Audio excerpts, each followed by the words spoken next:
Yo, every Wednesday night, you better tune in tight. At 7 p.m. CST, we bring in that insight. Halas Hall Report, best podcast in the game. Stats and facts, you'll remember the name. Host Ken Dub got the knowledge on lock. Co-host Woody, the Bear fan. Talking all that talk, 3 Bear fans chilling. Opinions on the side, we're here for the love, riding that Bear pride. Halas Hall, we break it down right. Join us on the journey from day to night.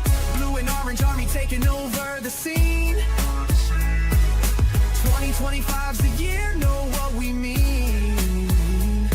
Bear fans unite, it's our time to rise. Sunday mornings, pre-game vibes in the skies. Lions think they're fierce with Dan Campbell's call, but all that greed ain't gonna help them at all. Same old story, we know how it goes. They just can't compete, everybody knows. Minnesota Vikings always talking smack, but when it's game day, they ain't got the knack. Sitting on the couch while we're making a stand. Over here in Chi-Town, we're the best in the land. Halas Hall, we break it down right. Join us on the journey from day to night. Blue and orange army taking over the scene. 2025's the year, know what we mean. Bear fans unite, it's our time to rise. Sunday mornings, pre-game vibes in the skies. Packer fans yell blow pack blow, but can't see the truth. We're stealing the show. Rivalry heated, but we stay real cool. Halas Hall Report, yeah, that's the rule. With every episode, we build that hype. Stats and team news, we got the right type. Fan base strong, we ain't looking back. 2025, it's a win and attack. So gather round fans, put your hands in the air. Every Wednesday night, we're breathing that bear. Join the revolution, watch the magic unfold. Halas Hall Report, we're breaking the mold. Halas Hall, we break it down right. Join us on the journey from day to night. Blue and orange army taking over the scene. 2025's the year, know what we mean. Bear fans unite, it's our time to rise. Sunday mornings, pre-game vibes in the sky. So mark your calendars, don't miss a beat. Every Wednesday night, Halas Hall can't be beat.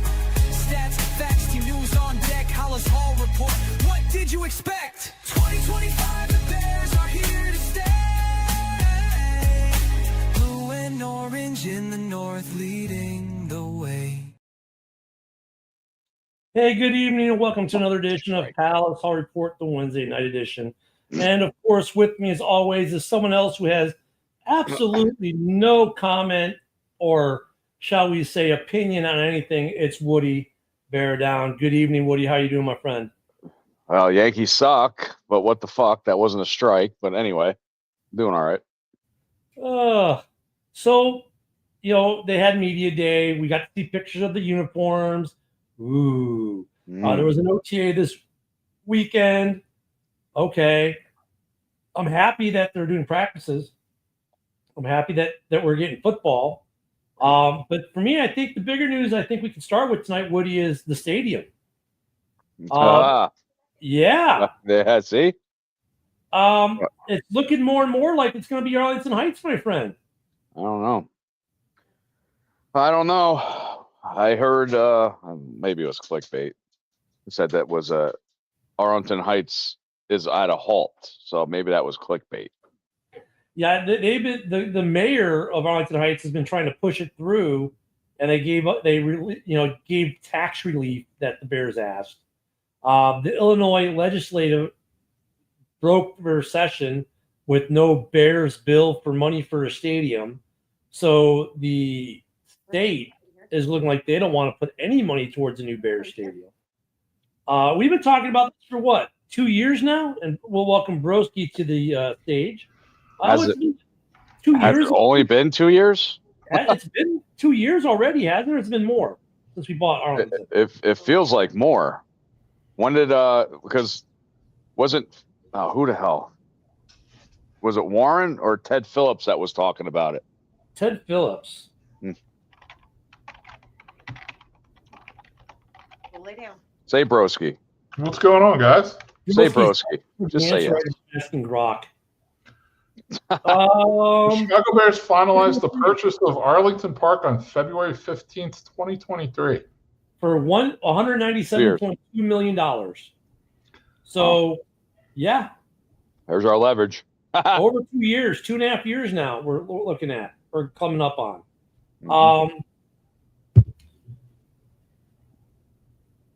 I mean, this drama, man, they're not any closer to building it today than they were in 2023, I don't think. Dude, I won't see it until I believe they start, making the plot for it. And they start putting groundbreaking ceremony. Absolutely. Yeah. When they cut the ribbon, then I'll believe it. I mean, so honestly, there's the lakefront, and we've seen that. They own the property, and we've seen some renditions of what that could be. If you had to pick between the two locations, which one would you pick, Woody, and why? You mean right next door? Like, where would you where would you pick to build a stadium? The lakefront or Arlington? I don't know. People are going to shoot me for saying this. I want to keep it in the city. It's called Chicago. I know it's not going to be Chicago, but I like to keep it in the city. If it's called Chicago Bears, it's called Chicago Bears. That's where the stadium should be. That's just me, and you guys can disagree with me because just don't hurt my feelings. Well, Broski, what say you? I say run fast out of that libtarded hellhole known as Chicago. Build that puppy in Arlington Heights. Make it an entire sports complex, entertainment district, whatever you want to call it. Build it out in the suburbs. Host some Super Bowls. Host some NCAA Final Fours. Host the Big Ten football championship. That's what they should do. Can I ask Broski something? Yeah. Out of all those things you just mentioned, which ones are you going to go to? I mean, I'd love to go to just a Bears game there, and hopefully they're in the Super Bowl and it's hosted there. That'd be freaking awesome. It's just these people say, oh, they have WrestleMania, they want to host a Super Bowl, they want to do this, that. It's not. I'm from I live in Pennsylvania. They're helping me out. I really don't care. I agree though with Broski though, because that's part of it. Like for me, so I kind of agree with Broski because the politics in Chicago is kind of jacked up too with the way they play the politics with the Bears. I understand where you're coming from, Woody. Like, hey, keep it at the lake. It's iconic. Mm-hmm. It's where football should be played in Chicago. I get that. But had the city of Chicago not been so terrible at maintaining Soldier Field over the years, I mean, come on. They literally had all the equipment to maintain the field stolen during the season last year. The Chicago Park District isn't funded for it. They don't give two shits about the stadium. Yeah. Year after year, we're one of the worst stadiums to play out for the field conditions. Let us, the Bears, own it outright in Arlington. Never have to worry about the city of Chicago saying, well, we can't afford to do this, that, or the other with the field. They own the stadium. They can put all the money into maintaining the stadium and the field. And then while at the same time, they can make all the money off monster truck pulls, NCAA events, WrestleManias, concerts, conventions, you name it. The Bears will reap the benefits, which means they'll be able to maintain the field. So, well, yeah, this was the other thing I was thinking too, because I keep saying, bless you. Yep. bless you, yeah, they bless you too. I went to again 31 Bears games in my life. Never out to Chicago. Be going out this year. Even though what Arlington Heights is like 45 minutes from the city. Not even. No, it's not that far. I want to go sightseeing. So look at Arlington Heights. You could see the city skyline from the stadium where they're going to build it. You'll still have a backdrop of whatever we call the stadium. They will still have a backdrop of the stadium with the city in the background. Yeah, the thing that gets me with this, it's like I really feel the Bears their first choice, like they really wanted to build it in Chicago. Yeah. They really did. The city just, for lack of a better term, didn't give two shits. Like, I don't know how else to say it. It's like, okay, we're an afterthought to you. Okay, we're going to buy this land out here and build it out here. And guess what? Even after they bought that land, they were still giving the city plenty of chances to meet them in the middle so they could build it in Chicago. And the city they don't care. So you know what? Remember all the trash that the mayor at the time, Lori Lightfoot, talked about the Bears when they bought Arlington? well, I'm not going to allow them to have their team name, and I'm going to do this and I'm going to do that. She did more to push them out after they bought the land. And before they bought the land, they had been asking, hey, will the city donate land for us to build a new stadium somewhere? You know, this, that. They were trying to, and the city's like, we don't want to talk to you about a stadium. You're not getting a stadium. You're stuck here to 2030. Too bad. Suck it up. We're not going to do anything with you. They would refuse to negotiate with the Bears on anything stadium related. So the Bears said, you know what? Let's go buy Arlington. And they did. And the city's response was to say, well, you can't be called the Chicago Bears anymore. And we're going to sue you. And we're going to do this, that, and the other, blah, blah, blah. And you can't go anywhere to 2030 because you have a contract to play in our park. Blah, blah, blah. And the Bears were like, dudes, we've been trying to stay here. And you're pushing us out the door. Well, Broski, you're Philly area. I think Chicago can build a better, nicer stadium than Philly did with the Link. Yeah, I'm not a fan of any of the Philadelphia sports facilities, and I've been to them all. I've been to them all multiple times. You know, I used to go to the Vet to watch Phillies games. I used to go to the Vet. I saw the last Eagles playoff win there against the Falcons. I played baseball on that field when I was at Junior Legion All Stars. Like, dude, like that whole area is it's a cluster. It's a cluster. Yeah, because you got Citizens Bank Field there. Then you got the Shiegel Stadium there. Then you got the Wells Fargo there. Mm-hmm. Even what they're doing, I know you probably heard this, that they're renovating Penn State's field as well. They just tore some of that down, and I guess they're doing a renovation or making it bigger or whatever. So yeah, they're gonna modernize it a little bit. I think what they're doing is they're not adding a whole lot of seating capacity, but they're gonna add some higher end seating and just some like more modern features, honestly. But overall, I think Chicago can build a nicer field than what Philly did to the Link. I've been to Link a lot of times as well. I was there. I was there when the Bears played the Vet, and I don't know if Broski's too young. How old are you, Broski? Oh, I'm 47. I'll be 48 this year. Yeah, you're fucking young. Anyway, but no, I'll be 49 November. Years ago, I think I was junior in high school, and I was sitting all the way at the top of the Vet, and I looked down. Wide open receiver. That's when Wendell Davis tore both of his knees out. Oh, you were at that game. Damn. I was at that game, and I was like, for that on, I was like, man, this Vet, that used to be the worst field in the NFL. Was the Vet? I was taking like ground balls on that turf. All right. Like, so it wasn't turf. It was like green concrete. Like, I don't know how else to say it. Yeah, just to answer your question, Ken, build it right next door with the underground parking, and let's get this done. That's what they'd have to do if they're going to build it in the city. They'd have to do. It's all going to be underground parking, which is going to affect tailgating. Maybe we have to have Billy on here to talk to us about that. But I mean, I get the symbolism and the draw and the desire to build in the city, and I agree with Broski. I think the Bears wanted to, and the city did everything they could. And then when it became real, when they bought the land, then they started trash talking them, and then they hired a political action committee to torpedo Arlington Heights, and it worked. And then they really couldn't get their stuff together, and Arlington got its stuff back together and said, no, wait, forget all that stuff that we just did. Come on back. We're going to give you all these tax breaks and everything. They're making it really hard. And look, if the Bears go to Arlington, it's that much closer to where they practice and live anyway.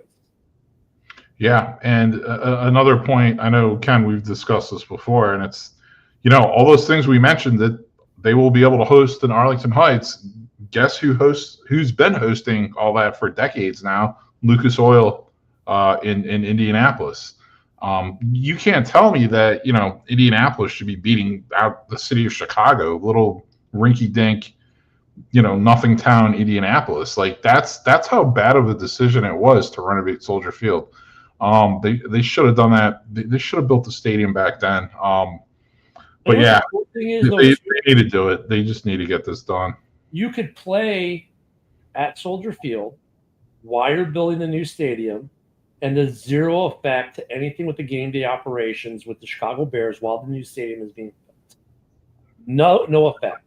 If you build on the lakefront, you're taking something away to do it. Maybe parking, maybe whatever. If they're going to be, because it's built next door, it's going to affect game day operations on some level. Maybe not it won't affect what's on the field of play, but it's going to affect stuff. Whereas if they build in Arlington, that project is happening 25 miles away, 20 miles away, whatever it is, not that far away, but it's happening far enough away where it's not going to affect game day operations at Soldier Field. Whereas if they're building a new stadium across the street or wherever they're putting it there, there's going to be an effect there between the construction equipment, the construction items, the parking that'll be stripped away, and everything else that's going on in the city. It would be problematic. Listen, we're all three of us are not even near Chicago. Do we really care? Just build a stadium somewhere and let's play. We have nothing to do with it. Now, it's not like we're going to games every week, right? For sure. But now, season ticket holders or people that live in Chicago might think the way you just did, Ken. Might take stuff away, blah blah blah. But I know there's some people that won't be happy that they go to Arlington Heights. So, fun fact: 80% of the season ticket holders, guess where they live? Suburbs. Northwest suburbs. Hoffman Estates, Schaumburg, Buffalo Grove, Arlington Heights, Wheeling. You can swing that down to Naperville. You know what I mean? Like you could try to twist my theory, Ken, all you want. That's just my theory. But from that standpoint, though, most of the season ticket holders would live closer to the new stadium than they do the current stadium. So I'm looking more from the business side. Like at this point, I'm like, build it in Arlington, own your own destiny, own your own stadium, manage your own field, keep all the money for yourself and whatever you got to give Cook County for taxes. But don't give the city of Chicago money to maintain a field that they're not maintaining. And oh, by the way, now you can host those NCAA tournaments, those Taylor Swift concerts, those WWE. Oh, you just did it. You just turned my theory around. I know your monster truck pulls. There you go. Wait for Woody, your Backstreet Boy reunion tours. No, I'm 98 degrees, buddy. 98 degrees. You can do that there, and the Bears will be the ones reaping the benefits. The suburbs, the city of Arlington Heights will make a truckload of money in revenue, and you know what? The city's going to lose out. Now, look, the city won't lose out completely.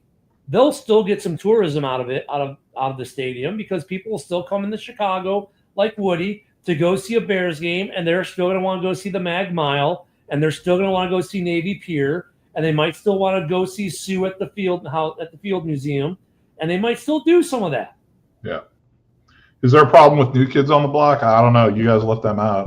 No, because they got the right stuff. Aren't they back anyways? Now, Ken. Now, if you ask, this is a dreamland. Now, if you say, hey, Woody, if Bears were guaranteed to make the playoffs 3 years in a row, would you move to Arlington? Yeah, do it. But I'm just coming as a tourist. You know, my first time out there. You know, we're gonna get out there about 8 o'clock in the morning. Mike said he's gonna pick us up, drop our bags off, and then we can just walk to go see shit. John, I guess Doran thinks it'd be better to build a stadium in a cow field surrounded by a parking lot. Like Lambda. Well, yeah, you're killing all the horses down at Arlington Heights. That used to be a racetrack, right? Yeah, they haven't raced horses there in like 5 years. Because I'm rooting for Seabiscuit. Yeah, Barbaro, yeah.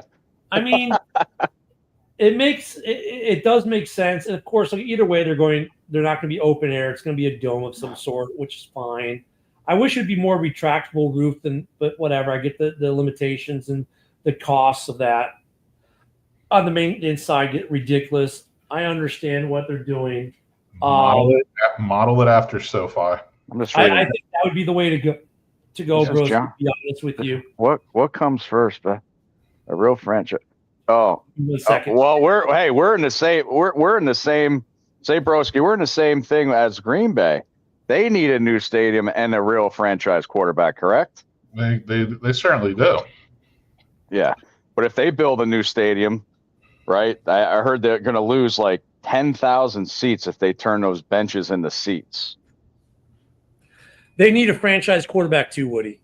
That's what I mean. We're all in the same. Time out, I don't know. time out. He They must. still He have must. benches. They He still have must be benches. drinking. I Yeah, don't know if Love's a franchise quarterback yet. He hasn't proven it. He's pretty good. Look at this. See this? That's what I'm talking about. Trophy husband. Yeah, that's what I'm talking about. So John wants to bring up something that happened in the late 80s, early 90s when there was a threat of being the Gary Bears. And I remember that, man. They threatened to move. And then they got the city of Chicago to concede on some things, and that's how the spaceship landing inside of Soldier Field happened. Before those renovations, the city didn't want to do anything and said, well, we're going to move to Gary. And I remember I was still living in the city back in the burbs back then. And that's all every day, the Gary Bears, you heard about it. And the city caved. And the problem is the city said, well, we're not going to cave this time. So you're got a contract in 2030, too bad. And we want to give more money to illegal aliens and other woke bullshit that we're doing here in the city and not stop crime and blah, blah, blah. And the Bears are like, well, if we're not important to you, we're just going to go look elsewhere. And the city's like, yeah, right, you are. Well, lo and behold, Arlington was up for sale and the Bears got the winning bid. Well, here's another fucking question for you, Ken. I got it. Would they take the C off the helmet? No. I'd love to see that. Like, I want the new stadium. I want all new uniforms. Yeah. You can stick with the same color scheme, but I want new uniforms, new design, new logo. Son of a bitch. And I'll tell you what, Dorn's comment, I wasn't sure if he was comparing like Caleb Williams to Michael Jackson or something. I didn't know he was expecting Caleb to come out with a silver glove or something. Here's the question. A glitter glove. Never-end ranch. Chicago, could the city of Chicago force the Bears to remove the C from the helmet? Let's hope they do. I don't know. You see that emblem I got on my screen right there? Yeah. Work with that. See just put that. You see that half a bear on my screen? Just fucking do it right there. That's the emblem right there. One half bear, the bear's down the side. There you go. I mean, look at it. They could just go back to the 1936 throwback and do the stripes. They could go back to.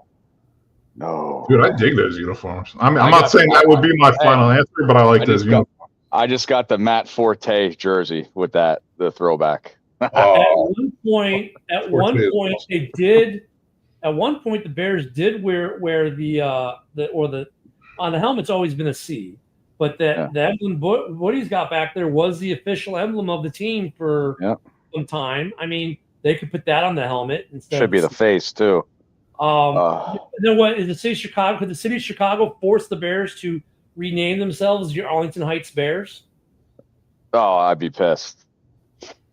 No, what they would do, they'd call it like Chicago Land Bears instead of Chicago Bears. Hey, listen, this is my theory. If they don't have to call the Giants and Jets fucking Jersey, they keep it at the C or keep it Chicago. Well, look how many teams don't actually play within the city limits of the city they represent. Dallas doesn't. San Francisco doesn't. Yeah. So I don't think that would ever happen. I think the city of Chicago fucked itself, to be blunt. They screwed themselves over. I mean, they could have built a premier facility downtown Chicago that could have done so much more for the city, but instead they decided to be stupid, and the Bears called them on it.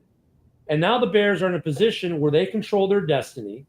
They can build where they choose to build, and whichever can give them the better offer, and whoever's going to give them the most control over their own destiny. And in the end, I've always thought Arlington would win out because at the end of the day, if you build in the city, you are still tenants of the Chicago Park District. And you still are beholden to the political structure of the state of Chicago.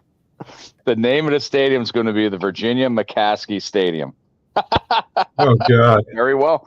Well, that's the other thing. The Bears will control the naming rights. In Soldier Field, they do not. It has to be approved by the city. They know the red tape they're going to get rid of. We're fucked. If Bears want to do anything in that stadium, it has to go through the city and has to be voted on. If they want to change from Vienna beef hot dogs to Nathan's Red Hots, which they would never do, of course. Joey Chestnut won't let that happen. but the city would have to vote on it, the city council. The Bears can't even change their beer sponsor without the city's approval Oh no! in the stadium. So Might as well put AH on the helmets, Ken. I mean, Arlington makes sense though for me from the business standpoint. From the fan, it kind of like you'd like to be on the lakefront still, but the city of Chicago had screwed themselves. I mean, they decided they could be like John Dorn and go hunting, but instead of wearing reflective orange, they decided to wear dark camouflage that looked like the animal they were hunting. That's what they did. So John Dorn shot him. Well, John, he's young. Is he? I mean, how young is he? Dorn? John Dorn's capping fools? What's he doing? He's 35, 40 years old, isn't he? I think Dorn's like our age. He's close. I look better, though. But anyway. I mean, he doesn't look as good on a motorcycle as I do, but then again, he doesn't look nice as a motorcycle. I've been to a couple wing bowls, by the way. Do you ever make So your was way? I was there. Dude, Ken, they don't have it no more, though, broski. They stopped it. Oh, are you going to talk about the girls that used to be there? Well, yeah. This is off the subject, but whatever. So we leave at 2:30. We leave from my house at 1:30. We get down. We eat breakfast down there somewhere, whatever the restaurant is, at 2:30 in the morning. Hang out there. We tailgate at the Wells Fargo Arena, and they open up at 6 a.m. the gates, and everybody gets a crowd, and all the wing eaters. They make a entrance. They have their own, I don't know, it looks like a Halloween parade. And you eat, and then it turns into a strip joint. Yep, exactly. You see these girls flashing on the screen up above, and the best is that if you throw up, you're out. So if they see somebody about to throw up, they show up on the big screen. This guy throwing up from a couple of years ago, and dude, you're home by 10:30 in the morning. It's great. Or the sponsor of that wing bowl is cheerleaders and a couple strip joints in Philadelphia. You can go there afterwards, but I never went. I just went the fuck home. But dude, that was an awesome time. Always the Friday before the Super Bowl. Oh yeah, it was a great time. So the stadium thing will continue. I hope we get some resolution before the season starts. They can start building so we know when they may actually. At this rate, they're not going to play a game in the new stadium until 2035. They might make it to 2030. You're not kidding, man. And I'll tell you what, this new stadium they build, it better hold more than 65,000 freaking people. Yeah. Like, that's just silly. Like, that was. Do you remember when we were on the show and we were talking about, well, oh my God, they're trying to buy Arlington, and we were saying, wow, Justin's going to play. It'll be there for Justin 2 years from now, and now it's Caleb. We've already switched quarterbacks out since we bought this place. That's how long it's been. I mean, well, just figure out the last Super Bowl stadium and how many seats are in there. How many seats that they can hold in the Super Bowl. I know it varies, but I mean, there should be an average. What, 75, 80,000? Exactly. That's what I mean. I mean, that's just it, though. If they make it like, if they use SoFi as an idea, or Allegiant's nice too. Those will be big stadiums that can house that, have great areas for fan interaction. And with all the land they've got there, they could do so much with shops, restaurants, hotels, other venues, concert venues, smaller venues. I mean, I'm not saying the Hawks or the Bulls or the Cubs aren't going to move there, but it's big enough where they could have like a smaller concert venue attached to it. They could do all kinds of stuff. Nickelback. Yeah. Yeah, we know you like Nickelback. I do. No. I see. The other thing is that the dome. That's what the Chicagoers got to get used to, is the dome, because they're used to going in there bundled up, snowing, weather. Dude, it's going to be different. I've been to Bears games in December where it's like, 8 degrees out and you're freezing your ass off, going, where's the hot chocolate guy? And hurry up and get here. And by the time the hot chocolate gets to you, as they pass it down the row, It was steaming when it left him. It's frozen by the time it gets you. And you're like, well, why can't I put some whiskey in this? It's frozen. I mean, I've been to those games. And yeah, I kind of wish they would. That's why I was like, do a retractable. So unless it's raining or, I don't want another fog bowl. Remember that one? Oh, yeah, baby. But if it's cold, let it be open and let's play. But I'll miss that aspect of it. But once again, the greater good is served here by having a closed dome stadium. So right, and you can have a kind of like the transparent or whatever you want to call it, see-through roof. And then I'm a fan. Like I would explore maybe instead of having it open on top, like have it open on the ends at least, so you're getting some of the, cold crosswind. Yeah, man, that would be cool, man. With like I don't know. They just have to do it the right way because it's definitely going to be a fixed roof. I mean, from what it seems like. And you've got, it's closer to O'Hare. You've got the metro that runs through there, so those Bears trains will be running. You have, I believe it's the red line or the orange line goes to O'Hare, and then they can just run a shuttle from there. I mean, public transport will be easy, but most of the fans live in the Northwest Burbs anyway, so they're going to rake in on the parking. Hell, Cole Kmet's parents can walk to the game if he's still on the team by then.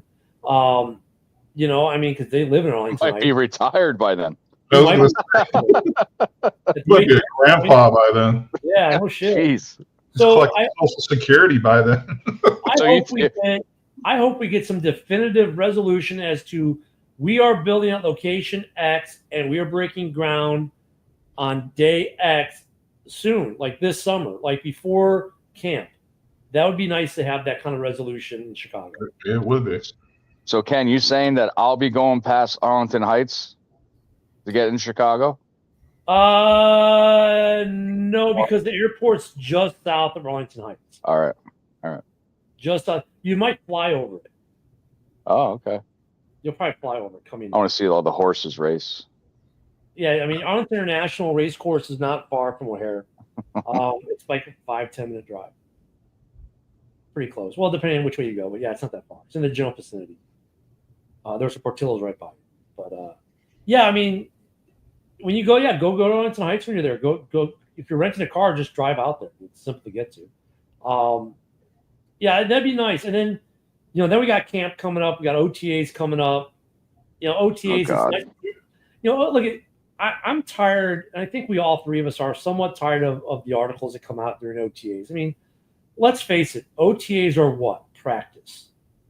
What do you do at practice? You make mistakes and you learn to get better in your craft or whatever you're doing, right? So I don't get it for any team, Bears, Packers, Lions, whoever. Oh, the quarterback is struggling. They're going to have to replace him. It's practice. I'm happy if he's struggling. He's learning. Well, I read today that Williams had a good OTA on they ran a 94-yard drive. Guess who caught the pass for the touchdown? I'll give you both a guess. No, go ahead, Broski. Duvernay. Kyle Minagi. There you go. So they said Jonathan Owens almost picked him off twice. One went through his hands and one he dropped. So, but whatever. But yeah, Kyle Minagi. Yeah, I mean, this is what practices are for, though. It's for you to push your left and right limits and make mistakes and learn the new scheme and do those kinds of things. So, I mean, that's what's going to be frustrating for basically the rest of these OTAs in camp because really we don't know anything and we're not going to know anything until week one. Especially the guys in the trenches. I mean, like, what can they really show at OTAs? I mean, really nothing. Well, even your quarterbacks, like what can any of your quarterbacks across the league really be showing you at OTAs? That they know how to throw a football? We already know they all know how to throw a football. They can't show you in OTAs that they can read a defense or that they can, get away from a collapsing pocket or any of these other, game intangibles. I mean, great. Yeah. They're wearing a helmet, shorts, and a T-shirt, and they can throw a 65-yard pass beautifully with no one in their face and no press coverage on the receivers. That's what I was just about to say. They're doing this all without pads on. Yeah. With receivers that are getting free releases on every play.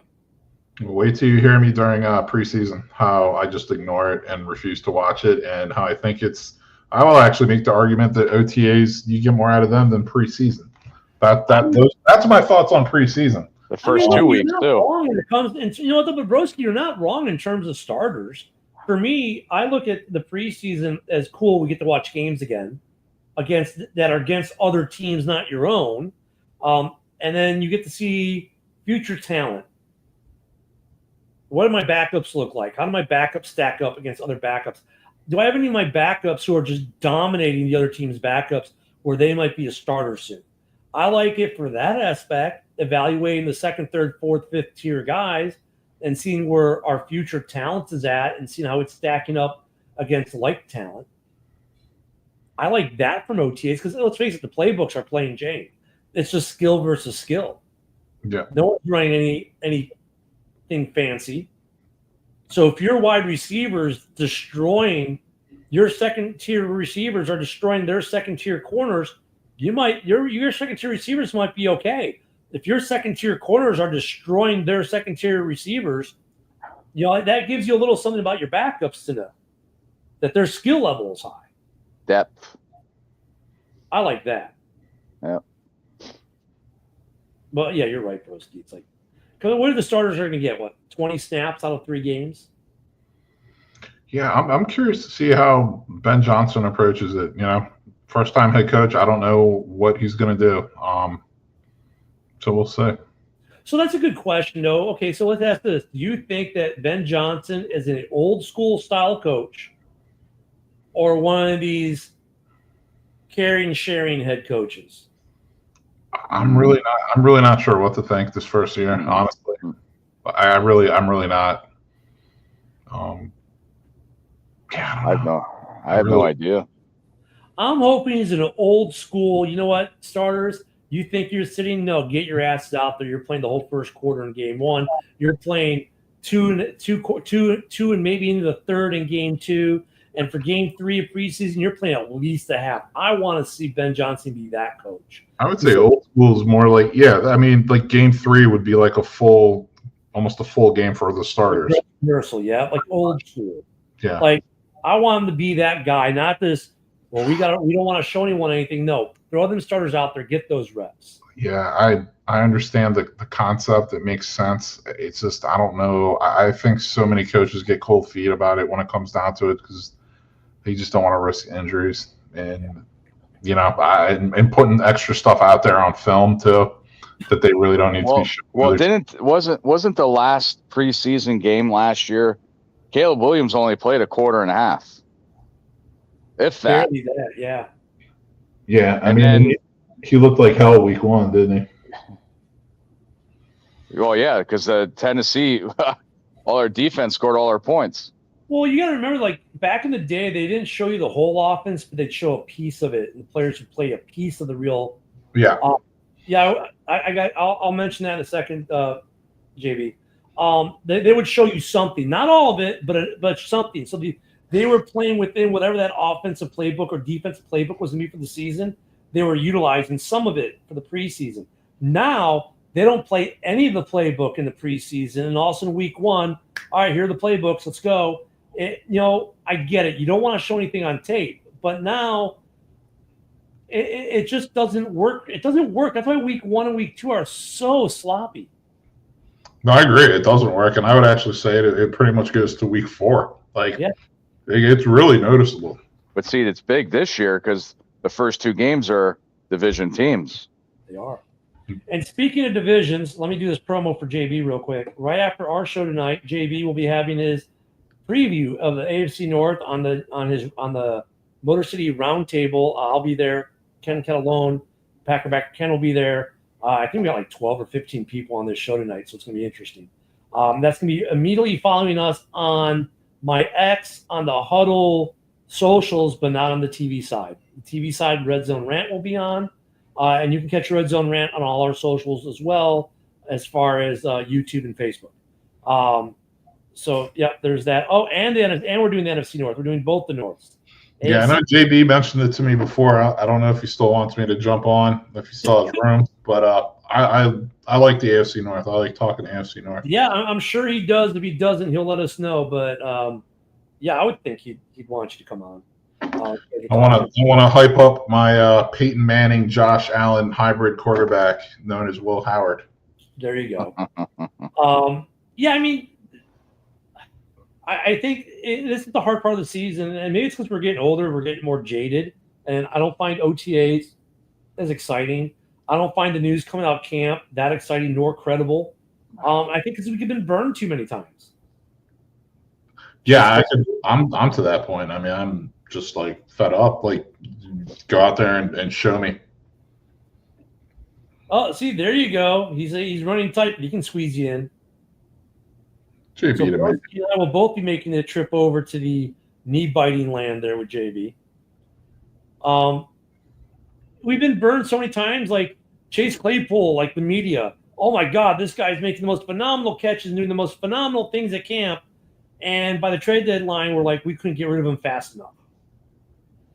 You know, I mean, you went from camp darling, make him the MVP to get the hell out of this city, right, by the trade deadline.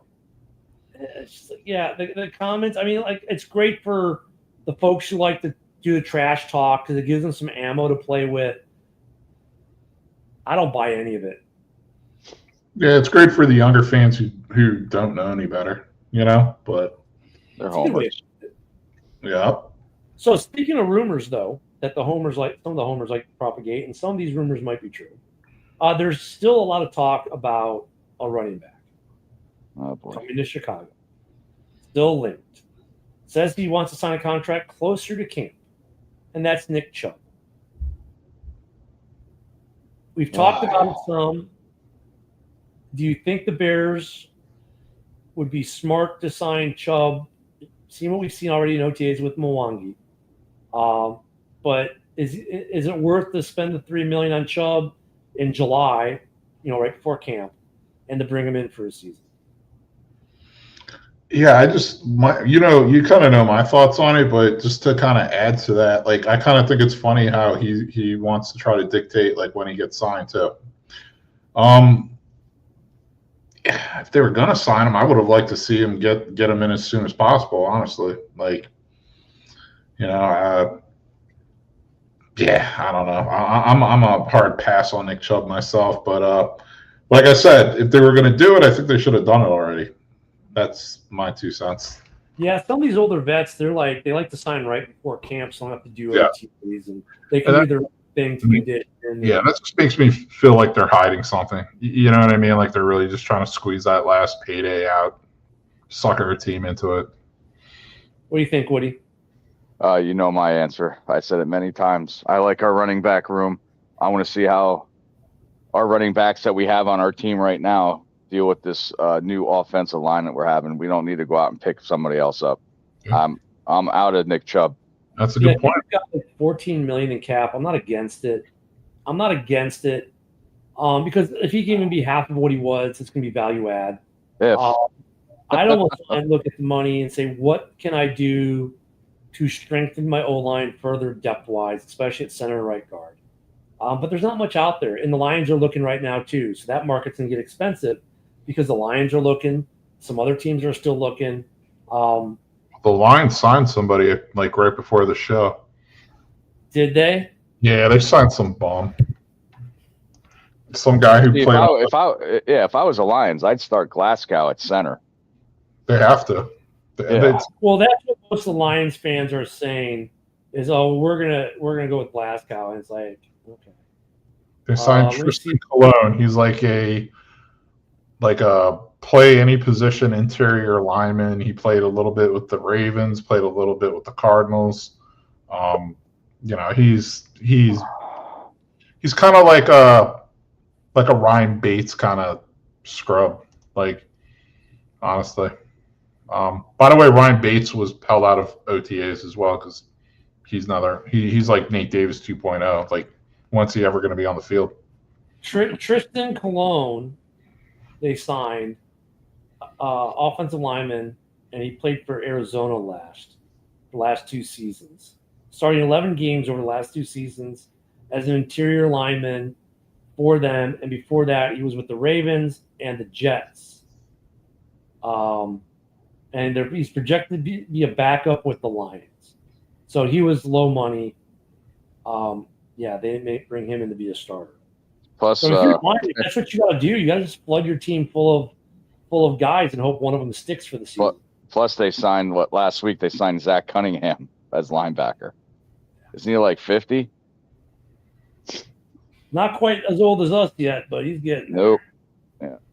Yeah, I guess when the players are at my age, it's like, dude, you just need to retire. Usually offensive lineman.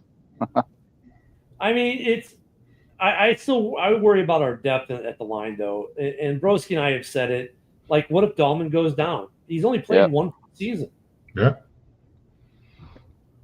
And that's why I said, like, for the draft, per player, I like each player they drafted. I would have gone about it differently. I would have totally reinforced.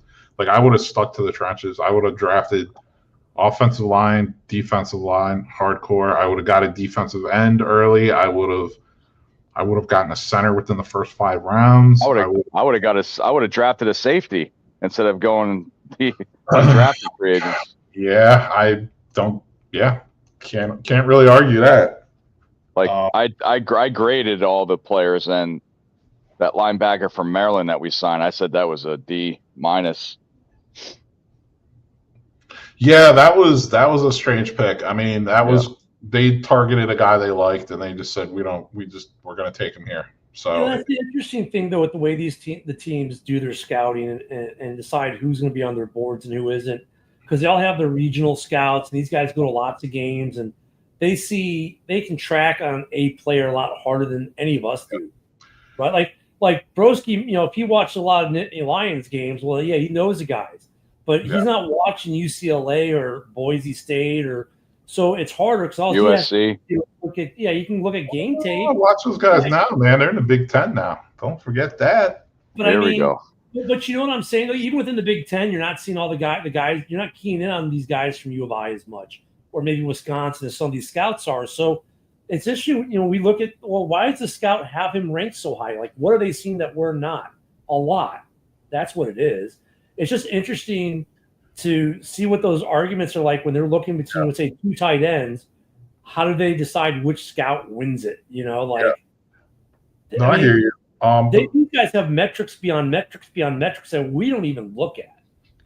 Sure. And I will say, like, watching Maryland play a few times a year, like, that Ty Felton kid that the Vikings drafted was an excellent pick. I think he could actually be a really good NFL wide receiver, a good playmaker.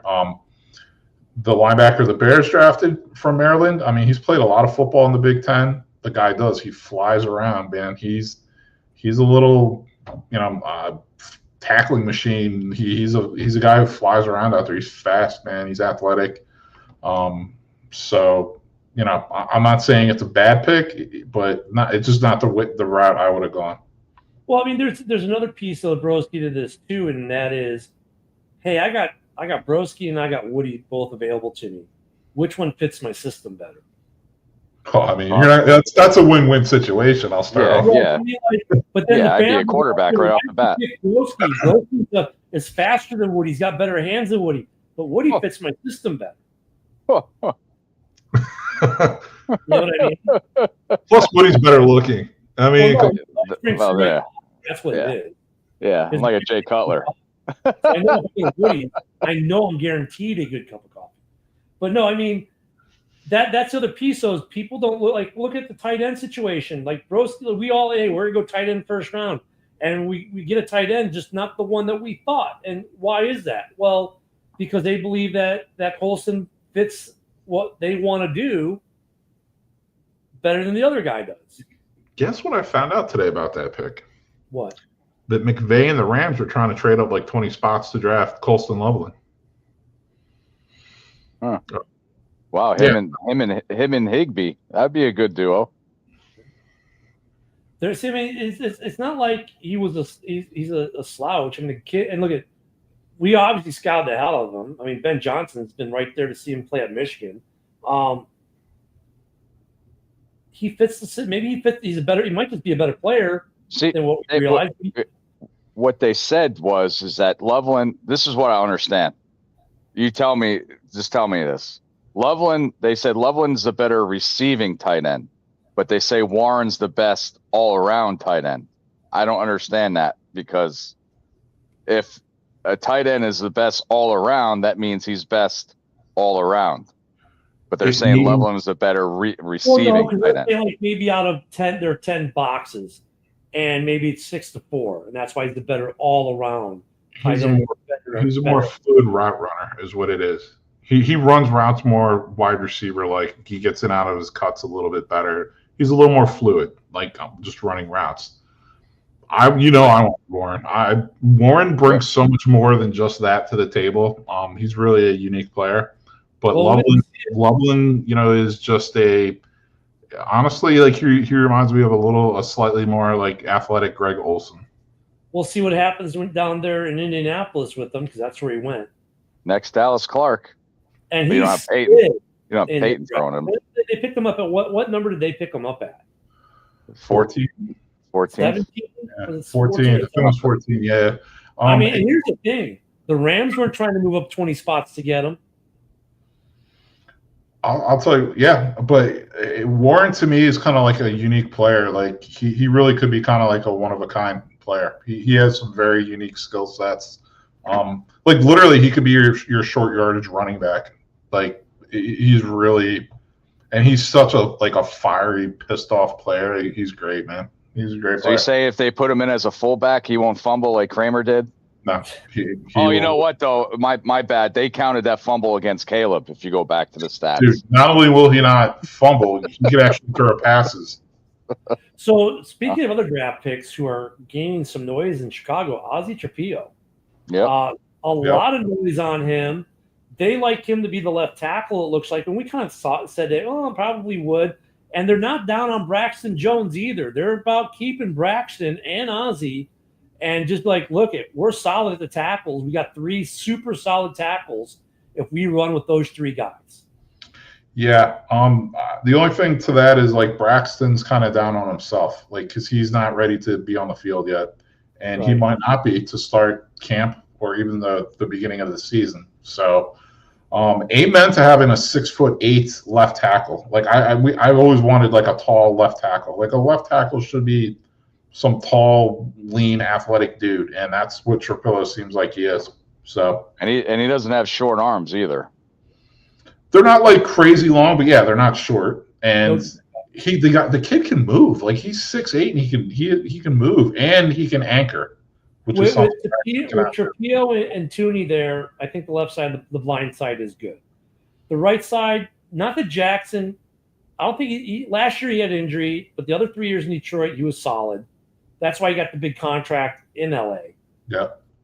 If he can go back to being injury free like he was in Detroit, solid. I'm not worried. I'm not solid. And like Wright, we know he's solid. It's just for me, does Dahlman stay healthy? Yeah, I mean, it's a lot easier to replace a starting guard than it is a starting center. I'll tell you that. I mean, is Cole Kmet going to be the new starting center? No, long snapper. Well, that's another thing Warren did. But for long snapper, that's one thing that hasn't been mentioned. I think I mentioned it a couple of weeks ago, but you saw what the Bears did for long snapper. Mm-hmm. They undrafted free agent rookie. They brought in our punters, long snapper from college. Pretty smart. Yeah, I want to see what this kicker they bring in does too. He was at Michigan State. Yeah, kicked some long ones, 55, 56, really good percentage. He's going to push Cairo, which is what at the end of last year, like, man, we need someone to push Cairo, especially on these long ones. This kid can do it. This kid could supplant Cairo and save the Bears about $2 million in cap in the process. Jonathan Kim. Yeah. Pretty good numbers. He's got a longer distance. You got his stats up there, Broski. Anything jump out at you? Jonathan Kim had a 7, I believe it was a 6 or 7 field goal game last year against Iowa. Yeah, I mean, he's booted, several. And the thing about something yard field goals last year. So thing about college though, they kick all over that field. You know how you say like they're way left, way right of the hash marks? Yeah. So that's key too. If he could do that, you can kick it straight down the middle all the time. Just got to put some leg into it. So that's an interesting. This brings us to an interesting point, fellas. Our biggest position battle at camp this year might be field goal kicker. Yeah, I mean, it would be good to find a guy who can hit those 50-yarders, man.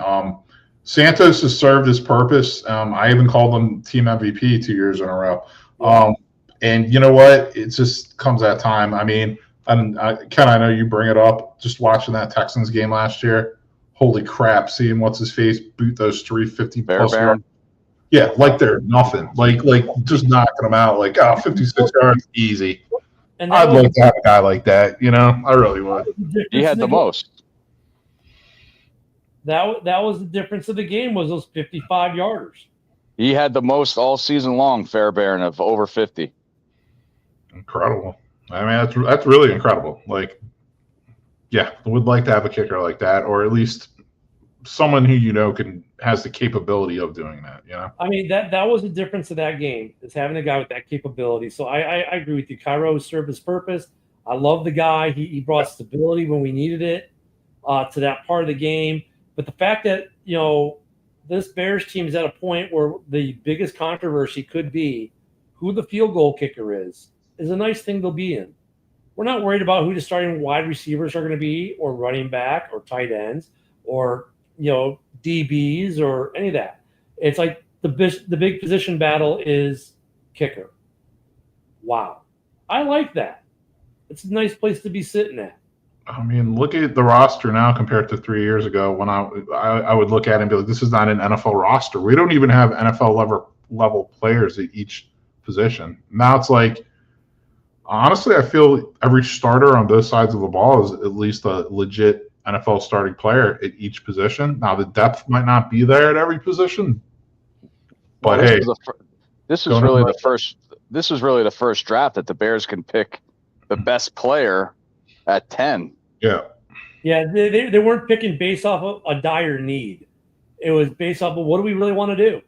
And that was a cool position to be in this year in the offseason, especially when they addressed the offensive line so early. That freed them up for the draft to basically just say, well, what do we want to do? Let's get the best weapon we can get for what we need. Hey, let's go get another stud receiver early in the second round. Cool. Look at this lineman. Let's just grab that. I mean, they didn't have to go in there and be like, oh my God, we have to have this. It was a nice place to be. For sure. So we'll see what happens between now and Sunday. Of course, we'll be back here again Sunday morning at 11 a.m. Central, noon on the East. Don't forget tonight, right after our show, there are two shows going on. You got JB's Roundtable. We'll be talking about the AFC North and NFC North on that massive panel. And there's also the Red Zone Rant. Both will be on the Facebook and YouTube sides of the socials. Jeremy B will be on my X. And Red Zone will be on the TV side on Roku and Fire TV. So there are those two shows tomorrow morning at 10 a.m. Central. Of course, we got Ken and Ken in the morning, as we do every Monday through Friday. And they've got the Packer Backers on Friday night, and open mic on Saturday, another Red Zone Rant Sunday right before us. And yeah, there are quite a few shows going on to listen to. And I can't make any show. I got to finish watching Love Island. But you're already the trophy husband. What do you need to watch Love Island? Absolutely. Fucking drama shows are hilarious. Woody is Love Island. Absolutely, baby. I should be the host. Oh, well, fellas, as we wrap this up, any last words there, Woody? No, let's keep the Bears in Chicago. Let's go. Broski, any final thoughts for this evening? Yeah, let's make sure the Lions start 0-2 this year. No, I want to start 0-1-1. They can tie Green Bay, so neither of them get a win. Oh boy, Jesus! Got to take it a step further. Thank you to John Dorn. Thank you to JB for tuning in, leaving some comments. Thank you to all you watching us on X, YouTube, and Facebook. We appreciate it, and we will see you Sunday. Stay tuned next for JB. Everyone have a good night, everyone. Bear down. Bear down.